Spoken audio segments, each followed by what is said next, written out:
Live from WRAL News Headquarters in Raleigh, your number one source for local news. WRAL News, coverage you can count on. A cold front will develop in the next 24 hours that swings our way just in time for the weekend. I'll show you why we think it's all going to be rain. Waiting for justice. Today, the family of a UNC Chapel Hill student murdered in 2012 could learn where the case stands.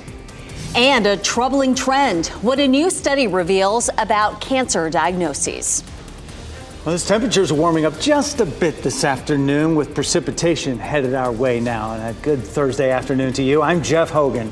And I'm Renee Chu. Thanks for joining us. Don't worry, it looks like mostly rain for the weekend. Meteorologist Elizabeth Gardner is in the WRAL Severe Weather Center with a look at what to expect. You know, it would be hard to believe since this morning our temperature was in the teens and low 20s across most of the region.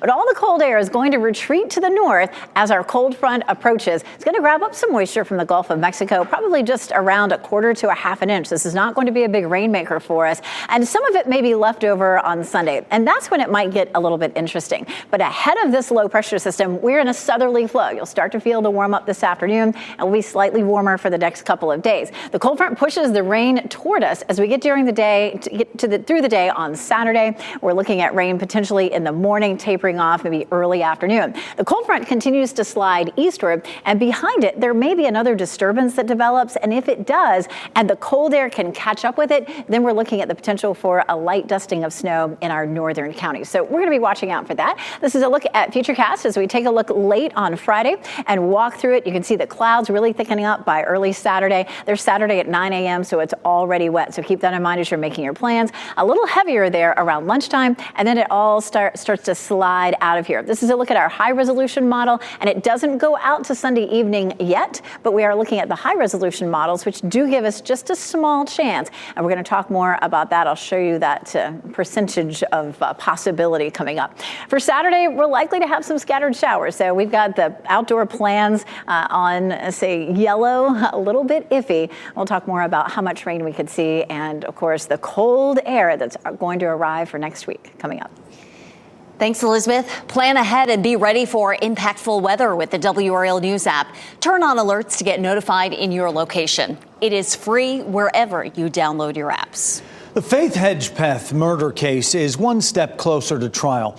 At Durham's quarterly homicide status hearing this morning, attorneys for both sides said they are ready to schedule a trial. WRAL's Monica Casey was in that courtroom this morning. This has been a long wait for that Hedgepeth family. Monica. That's right. This case goes back years, and the assistant district attorney in Durham here today told the judge the amount of evidence is one reason it has taken so long to get this case to trial. That ADA told the judge the two sides are in the process of finalizing the discovery for this case. Hedgepeth was a 19-year-old sophomore at UNC Chapel Hill when she was killed back in 2012. Almost a decade after her death, Miguel Enrique Salguero Olivares was arrested and charged. That was in 2021. Now, prosecutors amended the original indictment just a couple of months ago, now also charging Olivares with first-degree burglary, first-degree rape, and first-degree sexual offense. WRAL obtained court records that show there are more than 39,000 pages of evidence. Those court records also revealed the state has about 30 expert witnesses they plan to call for that trial. No date is set yet for the trial, but they are in the process of getting it set, according to attorneys here today. Live in Durham, Monica Casey, WRAL News. A Johnson County man charged with killing an Uber driver is due in court in just a few hours. 18-year-old Travion Brown is charged with killing Emmanuel Beatty. He was found shot to death Sunday in the backseat of his car in Benson. Beatty's son says his father and mother were preparing to celebrate their 30th anniversary. This has just been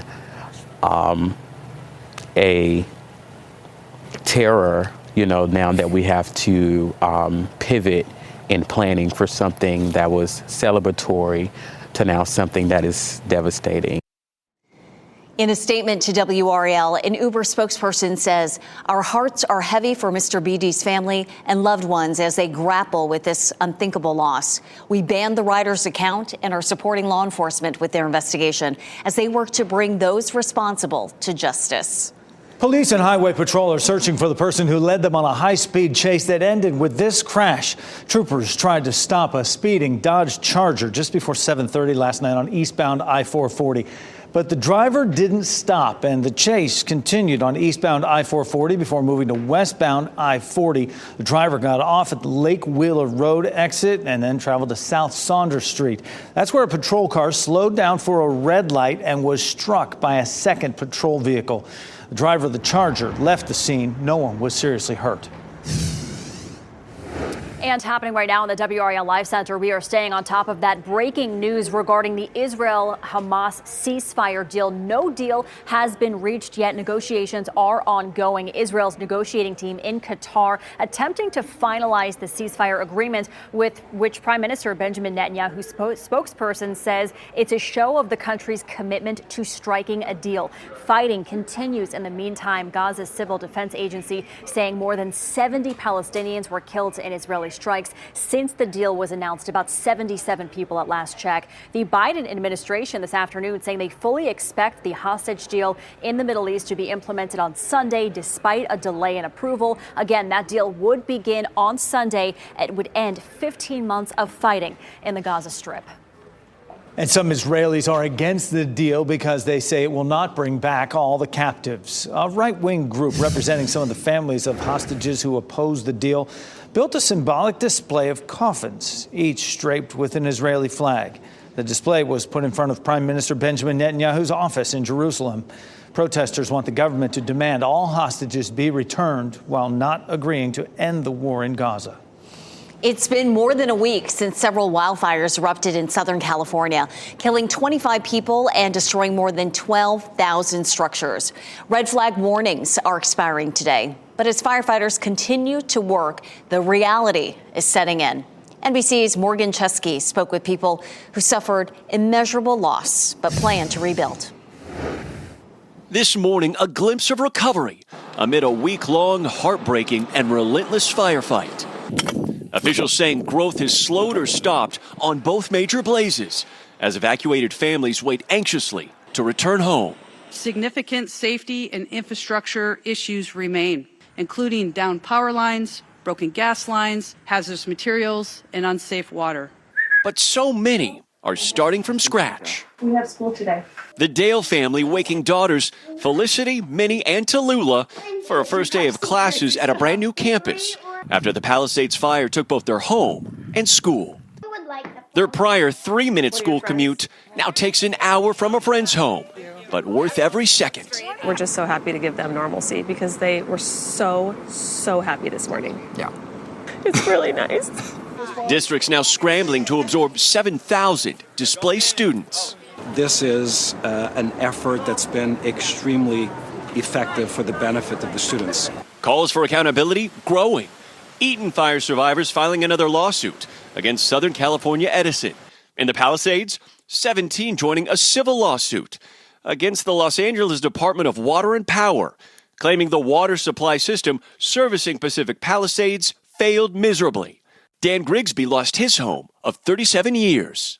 What do you say when you hear from officials that this natural disaster was out of anyone's control? Yes, I can understand that response, but on an individual basis, some homes, in my mind, could have been saved. For many, the plan for recovery is still uncertain. In Altadena, Camille Bragg's family lost 4 houses. But for them, this community is forever home. We will rebuild. My grandmother worked way too hard to get us here. For us to just let that go, we're going to continue our legacy. Today, the Biden administration announced an executive order on cybersecurity. The measure imposes new standards for companies selling to the U.S. government and calls for greater disclosure from software providers. Cyber attacks have caused an increasing number of disruptions inside federal agencies and companies in recent years. Last week, the White House announced the U.S. Cyber Trust Mark label to help consumers evaluate internet-connected devices. Starting in 2027, the U.S. will only purchase products if they carry that label. If you buy and sell cryptocurrency, you will need to report your transactions when you file your income tax return next year. A new form, the 1099-DA, will be sent to you and the IRS from your broker early next year. Information on that form must be included on your 2025 income tax return, which you will file in 2026. This is the first time crypto transactions must be reported to the IRS. And back here in the WRAL Live Center, Bob Uecker, better known as Mr. Baseball, has died. He was 90 years old. He was the voice of his hometown Milwaukee Brewers after a short playing career. The team announced that Uecker died Thursday morning, calling it, quote, one of the most difficult days in Milwaukee Brewers history. Uecker battled small cell lung cancer since early 2023. He earned that nickname, Mr. Baseball, during one of his numerous appearances on the Johnny Carson Late Night Show. A really funny guy. Celebrate the legacy of Dr. Martin Luther King Jr. this Monday during the 45th annual Triangle Martin Luther King Jr. Prayer Breakfast presented by WRAL. Join us for an inspiring morning of unity, reflection, and hope, featuring powerful speakers, uplifting music, and messages that celebrate the dream that changed a nation. Watch our broadcasts of the service on Fox 50 at 10 a.m. or watch the entire event live starting at 7 a.m. on WRAL.com. Next at noon, a cancer first. Alarming news as cancer rates increase in women while decreasing in men. Also, a sight never recorded before. What a meteorite looks like and sounds like when it hits Earth. Now we know. Plus, 2 weeks after the crime, a man is in Orange County Court to face 2 murder charges. At 12:30, we hear from a family member of one of the people killed. Keep watching WRAL News over the air Channel 34 and Spectrum Channel 1257.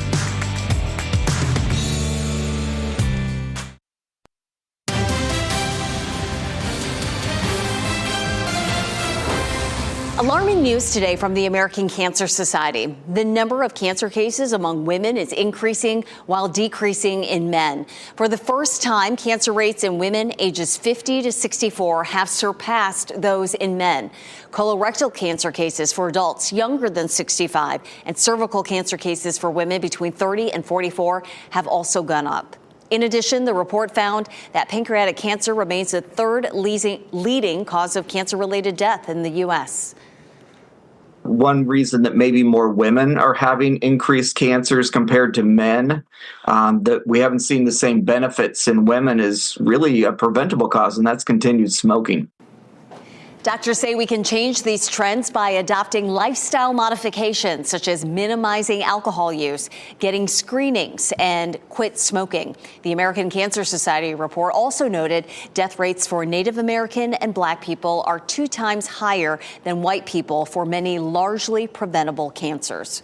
Nicotine is a hard substance to quit. Health experts say it is what makes cigarettes so addictive. But what if cigarettes contained less nicotine? Ted Lindner examines the new proposal from the FDA to help millions of Americans kick the habit. With the science we know today, it's no shock cigarettes are bad for your health. The vast majority of smokers want to quit. The problem is they are so addicted. But for those who inhale them, the nicotine inside triggers pleasure centers in the brain, making it hard to stop. It is one of the most addictive substances. And with CDC data revealing that cigarette smoking causes about 1 in every 5 deaths in the U.S. every year, the latest proposal from the Food and Drug Administration is hoping to snuff out the habit once and for all, with officials calling for lower nicotine levels inside cigarettes. We're taking a significant step to address this by proposing a rule to reduce nicotine to a minimally or non-addictive level in cigarettes and certain other combusted tobacco products. If you reduce the level of nicotine in cigarettes to minimally addictive levels, you're going to make it far easier for smokers to quit. The FDA says this move would help roughly 13 million current smokers quit within a year and prevent millions more from ever getting hooked in the first place. By the year 2100, this nicotine product standard could prevent approximately 48 million U.S. youth and young adults from starting smoking. But because the proposal comes in the final stretch of the Biden administration, it will most likely fall on President-elect Trump's team to move the rule forward. There's no word yet on if it's being considered. Still, even if it does gain momentum, policy experts fear big tobacco companies will try and challenge it in court. They will try to use every tactic and every strategy to delay it. That was Ted Lindner reporting. Pope Francis is nursing an injured arm after falling in his apartment. It happened this morning in Casa Santa Marta. According to the Vatican, the 88-year-old pontiff did not break any bones, but he does have a bad bruise on his chin. This is the Pope's second fall in just a matter of weeks. 2 NASA astronauts performed the first spacewalk of the year. One of them has been there for more than 7 months. Sonny Williams and Nick Hague stepped out of the International Space Station today to carry out a few repairs. And this was Williams' 8th spacewalk. Plans called for her to float back out next week with Butch Wilmore. Williams and Wilmore launched aboard Boeing's Starliner capsule last June on what should have been a week-long test flight. A sight and sound never recorded before, captured in the daylight by a Ring camera on Prince Edward Island, Canada.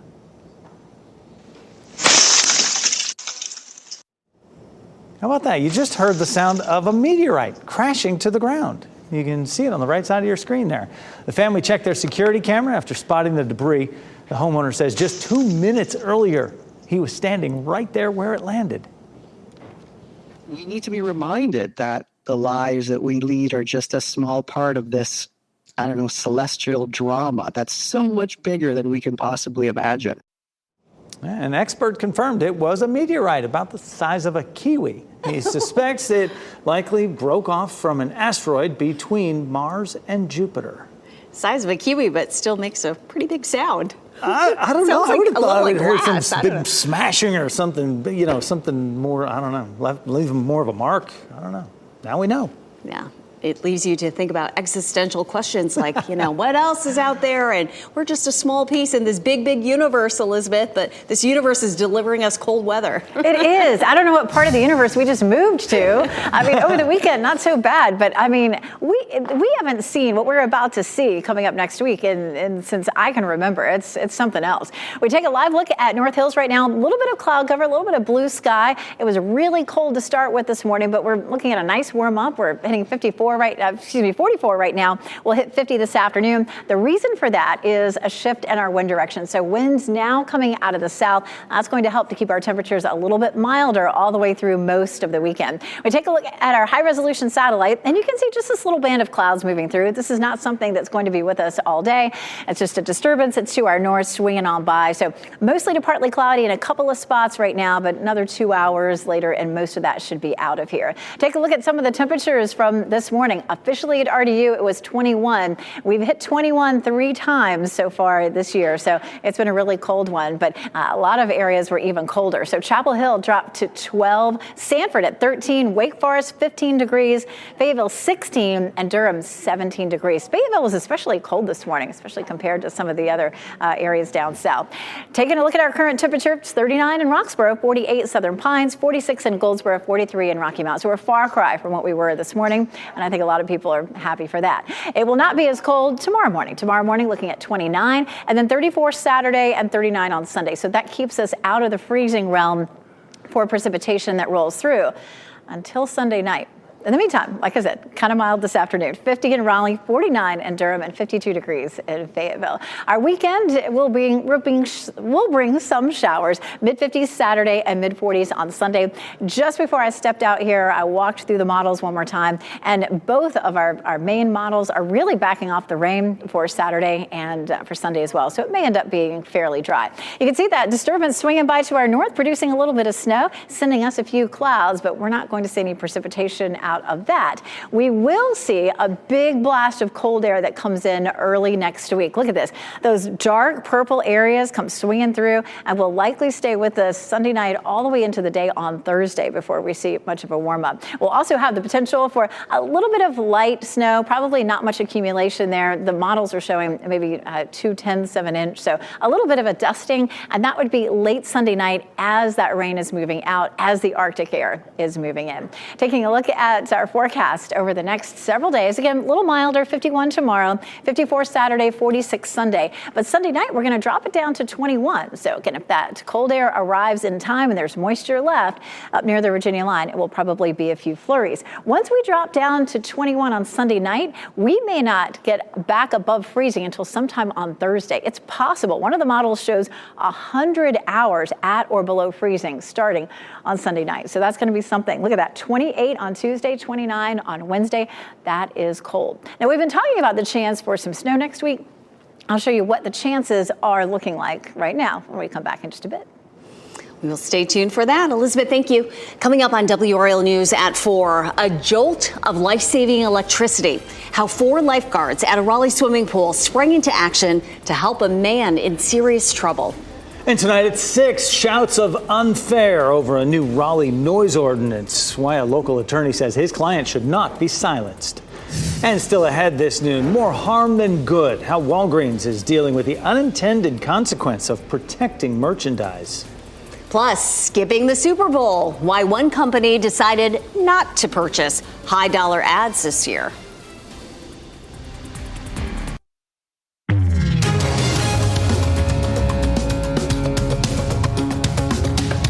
Federal Trade Commission is suing Deere & Company, arguing it holds a monopoly on repair services. The lawsuit alleges Deere has for decades hindered customers' ability to repair their equipment, forcing them to rely on the company's network of authorized repair providers. The FTC's action allows farmers to repair their own equipment or use repair shops of their choice, lowering costs. A major drugstore chain admits anti-theft measures are deterring paying customers and hurting sales. Walgreens reported an operating loss of $245 million this week, compared to the loss of $39 million for the same quarter last year. The CEO believes locking items up has contributed to a decline in purchases instead of theft. Walgreens plans to close hundreds of stores by the end of this year. 2024 was the year of music. Nearly 5 trillion streams were recorded last year, a new record. In the U.S., on-demand audio streams totaled 1.4 trillion. Contemporary music is fueling the growth. Leading the pop streams in the U.S., Taylor Swift, with nearly 13 billion streams. Canadian entertainer Drake is suing his record label for alleged defamation. The suit involves the publishing and promotion of rival rapper Kendrick Lamar's hit, Not Like Us. Drake accuses UMG of launching a campaign to make, quote, a viral hit out of a rap track that falsely accuses Drake of being a pedophile. Lamar is not named as a defendant in the lawsuit. UMG says it does not engage in defamation. Gunned down before the new year, and a 19-year-old is now charged with killing 2 people and headed to court today. What we know about his background. Also, an agonizing task. Residents returning to homes destroyed by California wildfires face months, possibly years of rebuilding. How natural weather events could affect insurance policies. And now here's a look at your winning North Carolina Education Lottery numbers.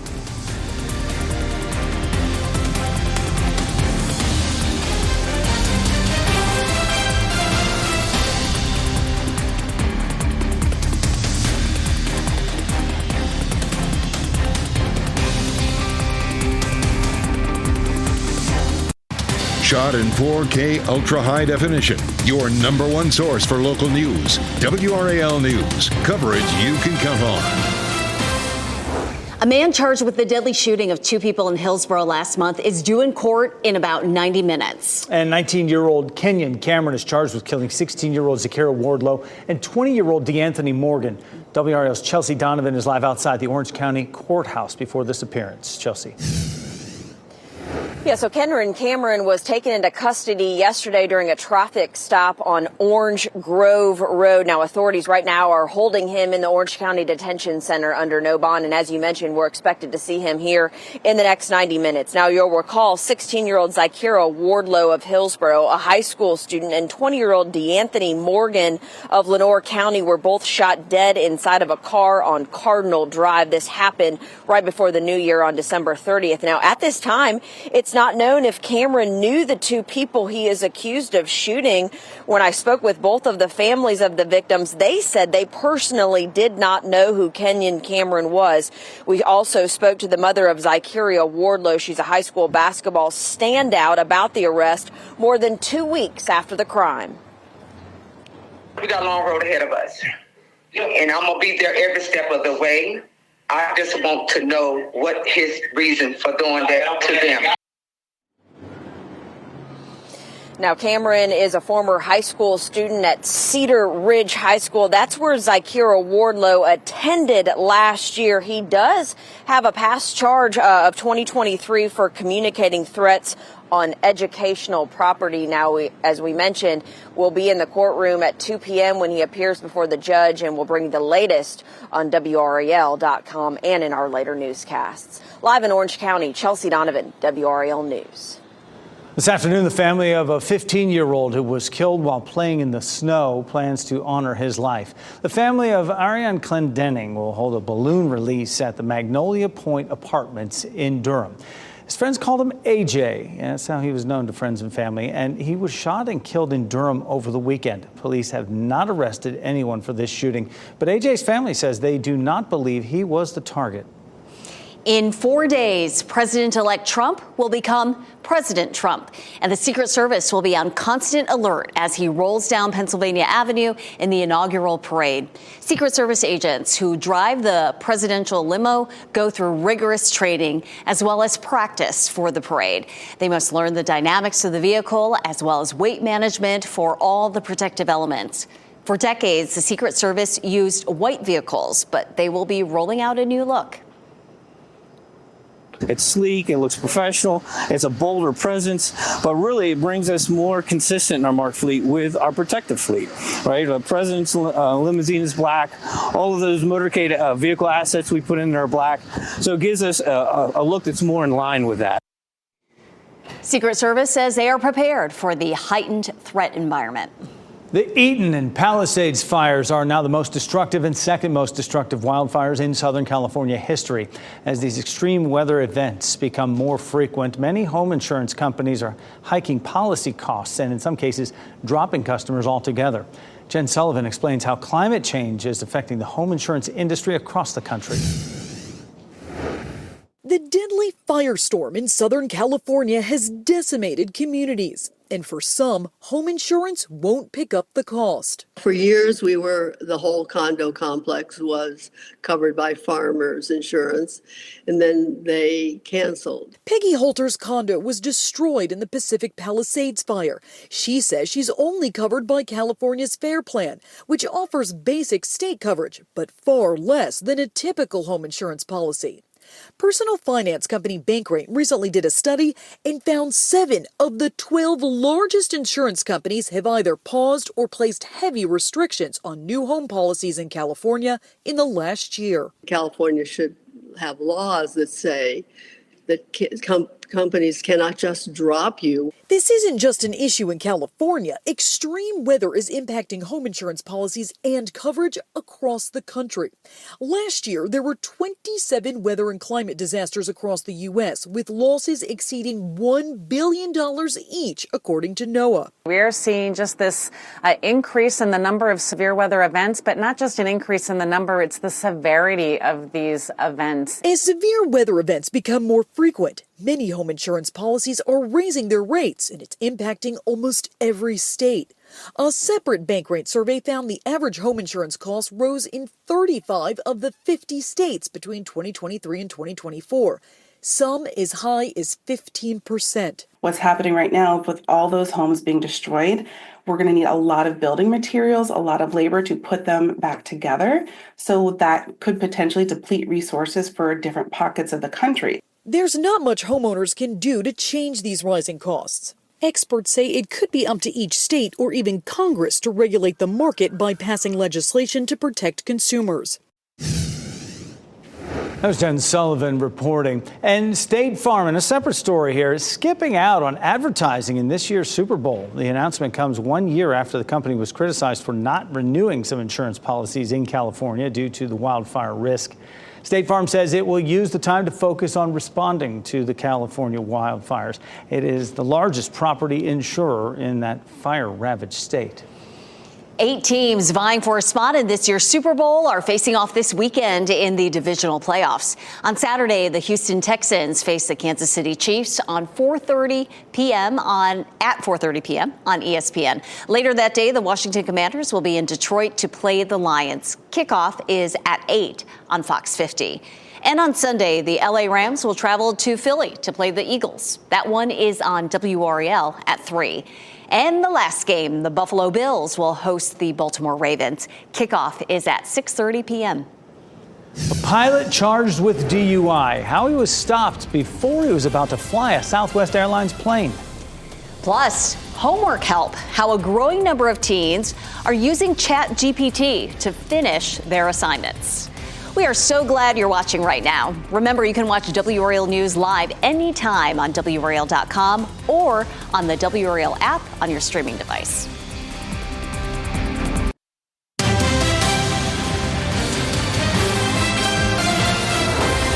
A Southwest pilot has been removed from duty after being arrested in the cockpit prior to takeoff. This happened yesterday on a flight from Georgia bound for Chicago. A TSA officer believed he or she smelled alcohol on the pilot as he walked through the checkpoint and alerted police. Officers checked the cockpit and removed David Alsop on suspicion of driving under the influence. And when they walked out with the pilot, my first comment to her was, he's drunk. His face was red. He looked like he'd been out or tired or just hadn't slept. Under the FAA's bottle to throttle rule, pilots are supposed to wait at least 8 hours after their last drink before flying, or if they have a blood alcohol reading greater than 0.04. A Minnesota officer who knelt on George Floyd's back during his 2020 arrest has been released from a federal prison. J. Alexander Kung was sentenced to 3.5 years in prison for abetting manslaughter in December of 2022. He is on probation until March of 2026. In 2020, Floyd died after he was arrested by police outside a Minneapolis corner store. Officer Derek Chauvin, who knelt on Floyd's neck, is serving more than 20 years on state and federal convictions. More teenagers admit to relying on chatbots for help with their schoolwork. This is a follow-up to a 2023 report on 13 to 17-year-olds using OpenAI's ChatGPT. The updated poll shows 26% of respondents say they have used the chatbot to assist with school assignments. It's twice the number in the original poll. More than half of teenage students say it's acceptable to use ChatGPT to assist with researching a new subject, but they do not approve of using the chatbot to solve math problems or write essays. Overwhelming enthusiasm. Visitors head to Notre Dame Cathedral at record numbers less than a month after reopening to the public. And we'll give you this live look at downtown Raleigh right now as you watch WRAL News, available on Hulu and the WRAL app on your TV or streaming device.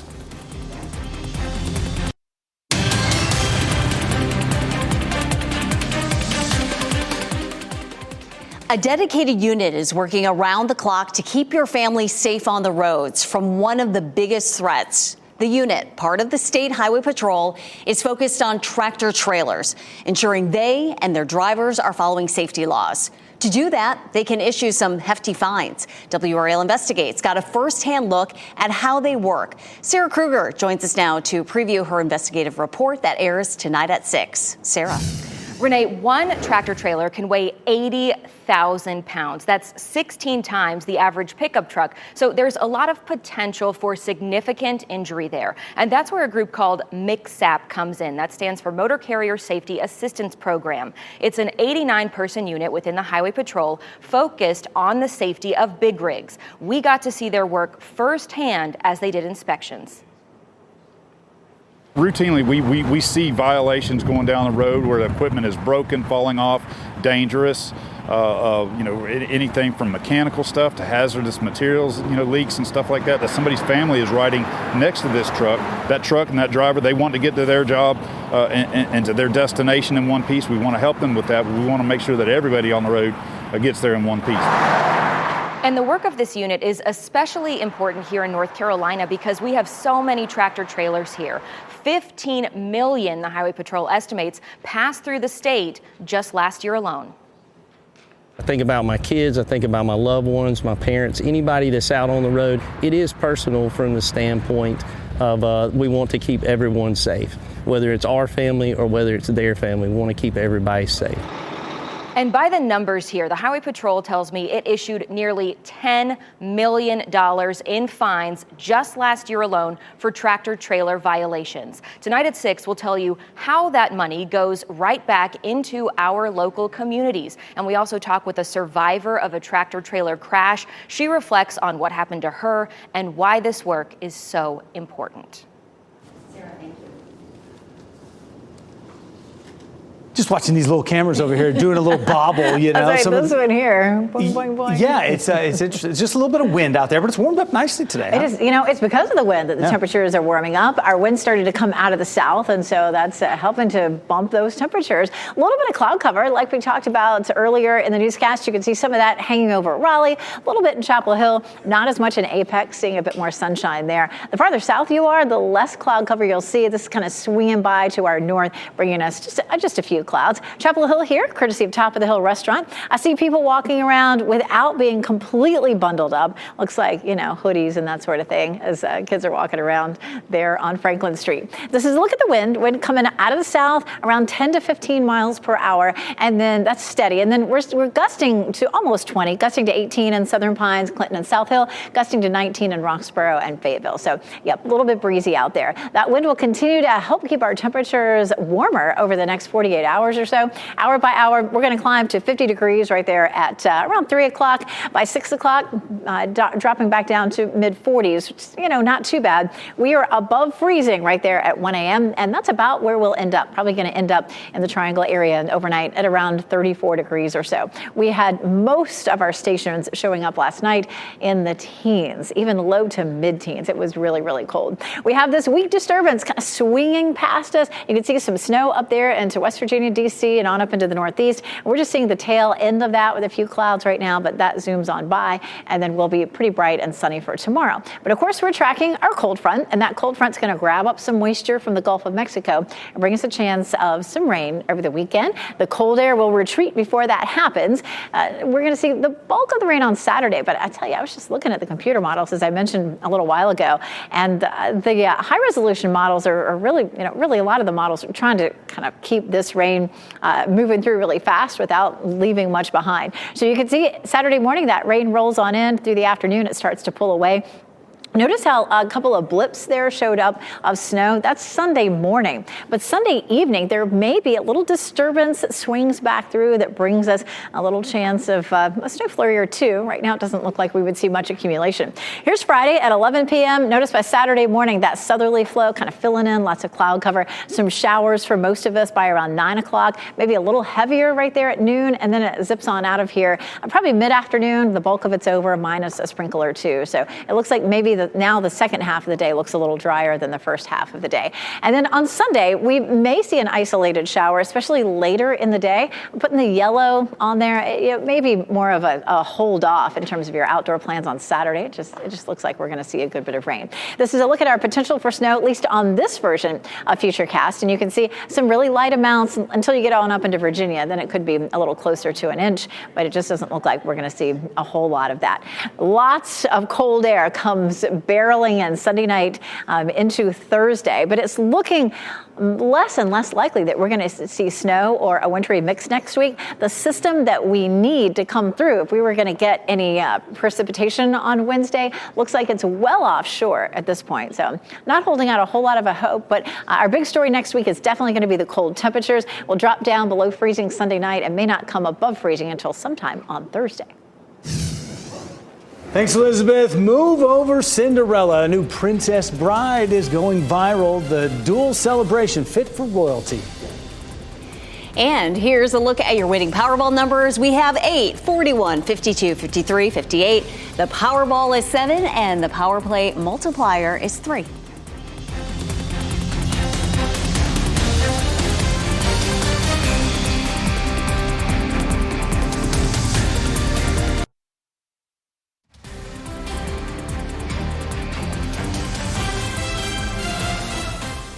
We wrap things up with a look at a few of the headlines we're following for you today. A 19-year-old accused of killing 2 people in Hillsborough last month will appear in court this afternoon. Kenyon Cameron faces 2 counts of first-degree murder. He was arrested more than 2 weeks after the bodies of 20-year-old DeAnthony Morgan and 16-year-old Zykira Wardlow were found in a car December 29th. Look for updates on this case starting at 4 o'clock.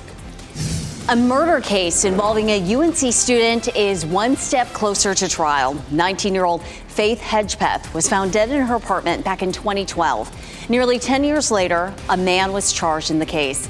At Durham's quarterly homicide status hearing today, attorneys for both sides said they are ready to schedule a trial. They're both in the process of finalizing discovery.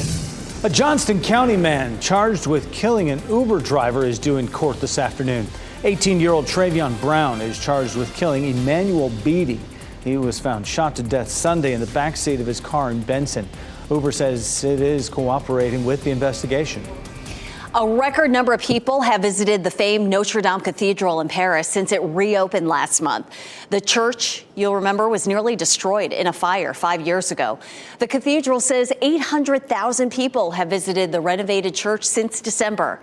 That's an average of 30,000 people a day, which is similar to the number of visitors of the iconic Louvre Museum. It's free to stroll through Notre Dame, but the cathedral advises guests to book a time slot in advance. A Chapel Hill High School student will compete in the Cyclocross World Championship this year. Ada Watson was named by USA Cycling to the junior women's cycling team. Cyclocross is described as a steeplechase type of race on a bike. Watson will compete in France later this month. A couple in California celebrate a double milestone the Disney way. Elton and Betty Denner had been married since, get this, 1942, before Elton had to leave to serve in World War II. So the couple celebrated their 82nd wedding anniversary in October, followed by Betty's 100th birthday on December 16th. They're both 100 years old. So the couple decided to dress up as Cinderella and Prince Charming to mark both special occasions. Elton and Betty say the key for a loving relationship is patience, maybe a little dancing. They still got it. Look at those moves. Our pet of the day is a brave little mixed breed pup from Hope Animal Rescue. This is Rita. She's small at just 25 pounds, but she has an enormous heart. Rita lost the use of her hind legs somehow, but she is getting more comfortable with scooting around and trying to stand. Rita also has a break in her lower back. Vets believe someone stepped on her, given the nature of that injury. Surgery is not an option, but her future will include therapy and a wheelchair. Rita is looking for a forever family that can give her a chance to thrive in a home full of love, patience, and understanding. Turning down the volume, Raleigh passed its new noise ordinance, and some business owners are not happy about it. Coming up at 4, why one owner feels the city is unfairly targeting his business. NBC News Daily is up next on WRAL, your next local news update in 30 minutes. You can get breaking news updates anytime with our WRAL News app. We hope you have a wonderful Thursday. Thanks for spending part of it with us. Keep watching WRAL News over the air Channel 34 and Spectrum Channel 1257.